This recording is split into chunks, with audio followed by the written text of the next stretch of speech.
What's up, geeks and gamers? It's Jeremy coming to you with another video, and today we're going to talk about Stranger Things Season 5, the finale, the much-discussed final season of Stranger Things.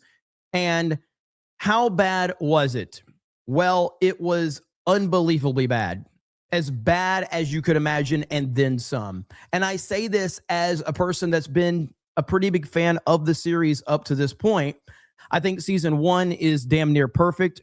I like Season 2 a lot, except for that one episode, episode 7, I think, or episode 8, I can't remember, of Season 2, that random weird episode. But outside of that one, I really, really liked Season 2.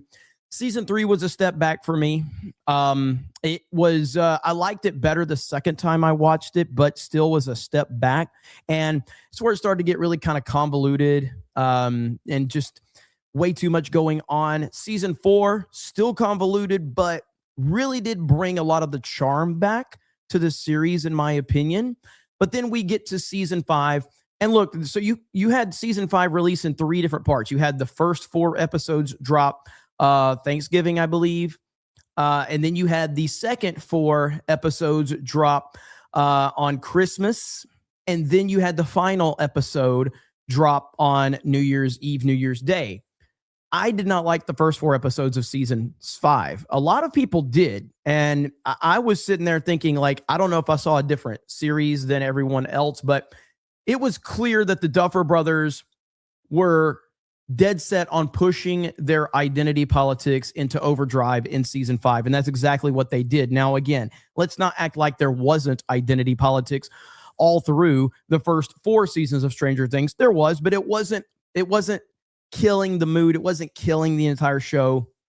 Obviously, you started to notice little things here and there, but Season 5, they took it and hit it in overdrive. Every woman is a badass. Every woman is taking charge. I've always liked Nancy Wheeler throughout the series. I've liked her character development until Season 5. She becomes an unlikable piece of garbage in Season 5. And of course, once you get to the end of Season 5, she's literally Rambo at that point. It's just insane how much they just took feminism and kicked it into overdrive in Season 5. Every single woman has some prominent role taking charge. You've got Linda Hamilton in the role of clearly a role that should have been for a man, but yet Linda Hamilton is leading the military.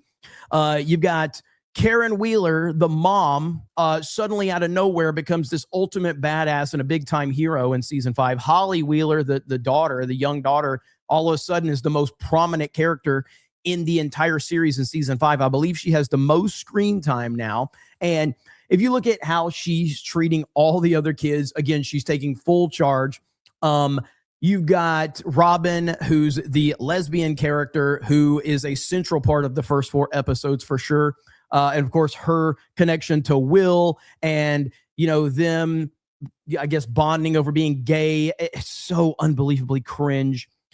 This show fell off the rails. Now, the question is, how bad is it? It is as bad as Game of Thrones. It's not, because Game of Thrones was operating on such a higher level. It was operating on, this could be the greatest show of all time. And then Season 8, it falls off the cliff. Now, again, you've got a similar drop-off from Stranger Things to Game of Thrones, but we're talking about apples and oranges in terms of where Game of Thrones was during the fall, when it started to fall off, versus where Stranger Things was. But I do think that there's some similarities there for sure. I mean, I even have it broken down on my review over on Criticlist right here. My overall series review is I gave it a 70%, 7 out of 10. And I break it down right here. Season 1, 9.5 out of 10. Season 2, 8 out of 10. Season 3, 6 out of 10. Season 4, 8 out of 10. Season 5, 2 out of 10.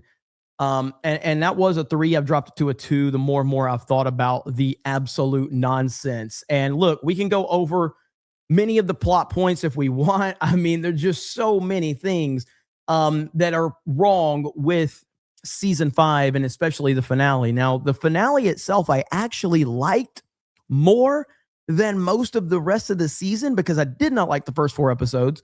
a bunch of feminist propaganda being elevated in those first 4 episodes, identity politics, all over the place. Then you get the second 4 episodes, and those were just completely irrelevant, where people are standing around talking about making plans and theorizing ideas, and other people are telling them this won't work. And that's all the second 4 episodes. It was a waste of time, a giant waste of time. Then we get to the infamous episode where Will Byers brings an entire group of people for like a fucking press conference, like he's a NBA player announcing where his next team is going to be, bringing all of these people into a room during this battle for humanity. And he needs to tell everybody that he's coming out to the world. And you got a bunch of people in the room that have no connection to Will whatsoever.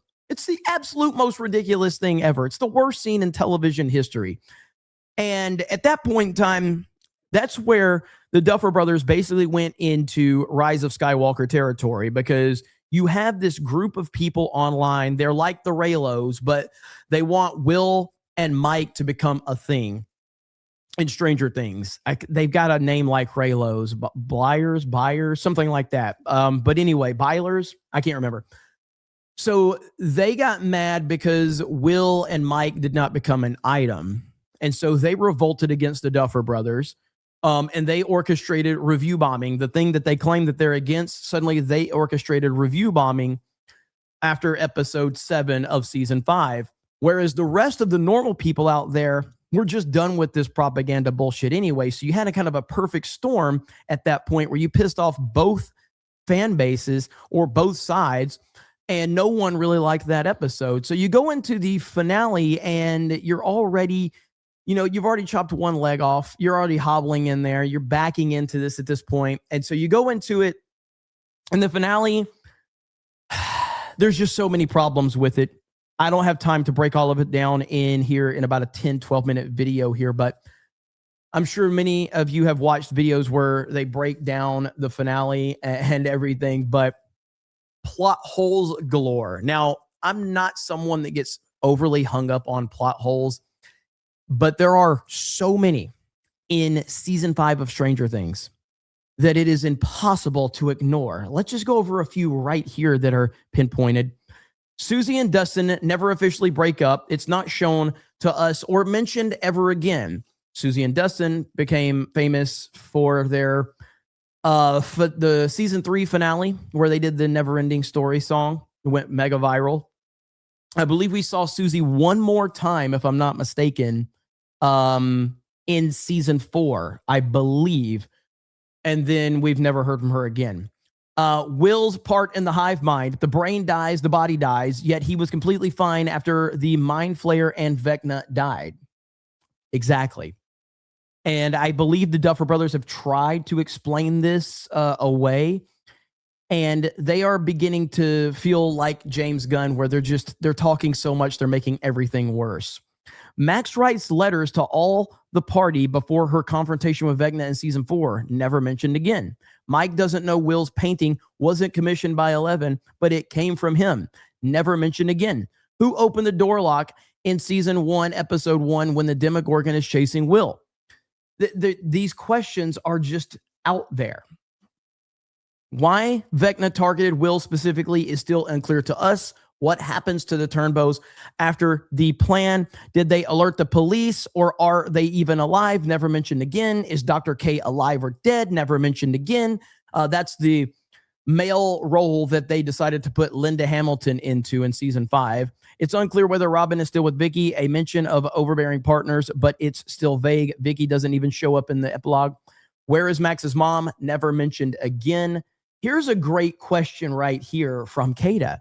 So Hawkins must have cut their DEI program or something, because where's the chief of police? We don't even know where he's at. Never mentioned. He's just gone. Like, what happened to Black Lives Matter? I mean, these are important things, aren't they? I responded right here, and I said, Netflix is just like this. Hey, man, Netflix. I mean, I'm not going to repeat it because that's just so toxic. But these questions that keep popping up On top of that, in season 5, Hopper and Nancy just murdering military members like crazy.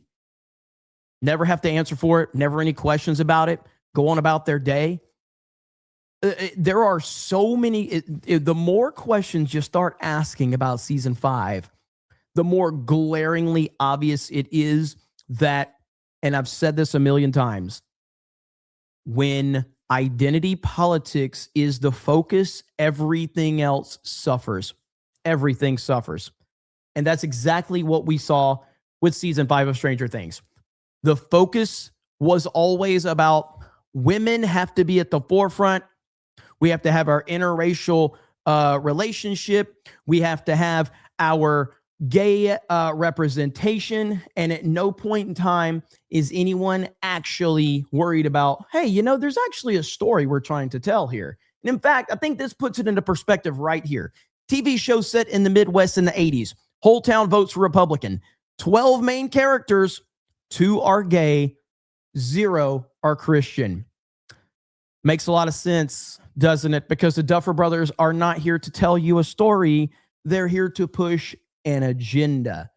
And that's exactly what they did over and over again. And it was glaringly obvious to anyone with a working brain and the slightest bit of common sense. The worst thing in Stranger Things is the reversal of roles for each gender. In the end, men end up talking about relationships, and the women, even girls, are responsible for all of the action and protection. The men are portrayed as insecure, taking moral lessons from girls who explain things to them to calm them down. The male role has been destroyed and replaced. I'm telling you, man, excuse me, I've been sick. Those first 4 episodes, I saw it and I was like, get the hell out of here, dude. Like, what is happening? Those first 4 episodes of season 5, it was blatantly obvious. Now, again, I'm not pretending like the identity politics was not always part of Stranger Things, because it was, but it was unbearable in these first 4 episodes, what they were going for and what they were trying to accomplish. And story was not what they were trying to accomplish. These movies and series appeal to female desire to dominate and replace masculinity, or the masculine. It's the progressive agenda being applied and consumed by us daily. All stories are always for women or neutral. We no longer have stories for boys. Netflix itself has a tab for strong girls, but doesn't have the same for boys. Men are natural storytellers. Stories play a fundamental role in the development of masculinity in a way that they don't for girls in femininity.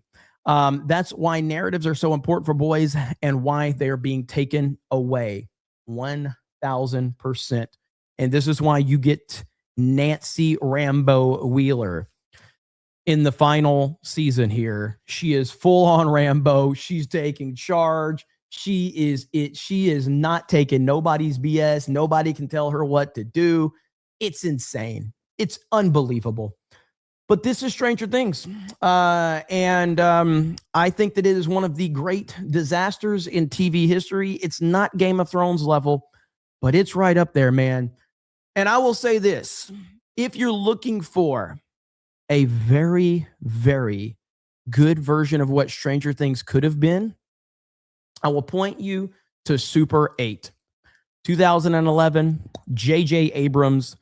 And as I said here on Criticless, which you should be following me on Criticless, the better version of Stranger Things, and it was here before Stranger Things. It's basically a love letter to the 80s Steven Spielberg films like E.T., Super 8 perfectly captures that feel while also giving us interesting characters with heart and a story that keeps you invested. I've always loved this movie. The score is absolutely fantastic. Michael Giacchino's score is unbelievable. Kyle Chandler is great, as he usually is. The kids in the movie have great chemistry and dialogue. It just works. I know people will dismiss it because of J.J. Abrams. I don't give an F. Highly recommended. So if you're disappointed with Stranger Things, go watch Super 8. I think Super 8 will satisfy you. I think it's a great movie. I love it. I've always loved it. It flies completely under the radar. It does not get enough attention. That would be my recommendation. But overall, this is a pretty big disaster. Will this follow the Duffer Brothers moving forward? I don't know. Again, I'm running out of I'm running out of answers for all of the questions that keep popping up. Now, again, it's a fantasy movie. Yeah, I get it. You're supposed to suspend belief in order to enjoy it. This happens all the time. But like the upside down used to mean something. The upside down used to actually be something to fear. The upside down means nothing in season 5. They're hanging out in the upside down, just chilling, talking about emotions, having arguments, just having random conversations while they're just in the upside down. It has absolutely, there's no fear level to the upside down anymore in season 5. Zero. It means absolutely nothing. It's crazy. Anyway, you guys let me know your thoughts in the comments below. Thank you very much for checking out this video. Make sure you check out geeksgamers.com. And the fallout from Stranger Things will be interesting to see how this goes. We all know what happened with Game of Thrones. Benioff and Weiss were set up to do all of this stuff. Trilogies for Star Wars. They had Netflix deals. They had all kind of stuff. And they've done no work since then. What will happen with the Duffer Brothers? How bad will this be? We don't know yet. It's again, we're not at the Game of Thrones level, but it's not as far off as you would think. So anyway, looking forward to seeing your comments. Have a great day, and we will talk to all of you later.